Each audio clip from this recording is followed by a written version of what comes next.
मित्रांनो, आता आपल्या देशामध्ये राहणं मुश्किल झालंय कारण बघा एस-एस-सी या एक्झामचे टेंडर निघाले होते. दरवेळेस टी-सी-एसला हे टेंडर भेटतात, पण यावेळेस कुणास ठाऊक इडिक्विटी करियर टेक्नॉलॉजीला हे टेंडर्स भेटले. बरं टेंडर्स भेटूनही या कंपनीने फेअर पद्धतीने या एक्झाम कंडक्ट केल्या नाहीत कारण खूप टेक्नॉलॉजी इश्यूज परीक्षा देताना होत होते. काही जणांचे बायोमेट्रिक चालत नव्हते. आधे बच्चे बाहर है, उसका बायोमेट्रिक हो नहीं रहा है, तो बायोमेट्रिक होगा नहीं तो एंट्री देगा नहीं। काही जणांचे कीबोर्ड माऊस चालत नव्हता. एक्झाम स्टार्ट करण्याच्या आधीच त्यांची एक्झाम स्टार्ट होत होत्या. तो एग्जाम स्टार्ट हो जा रहा है, बहुत बच्चे ऐसा भी बोल रहे हैं कि एग्जाम ऑटोमेटिक 5:30 में स्टार्ट हो जा रहा है, स्टार्ट करने का जरूरत भी नहीं है।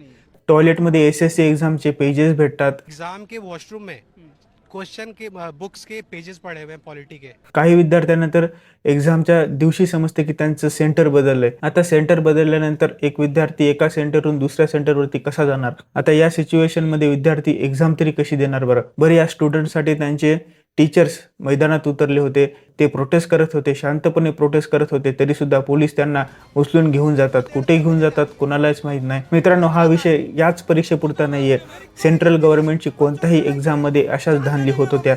नीटची एक्झाममध्ये सुद्धा अशीच धांदल झाली होती. ह्या धांदली पुढे सुद्धा होऊ नयेत म्हणून सरकारने यामध्ये जातीने लक्ष देणं गरजेचं आहे.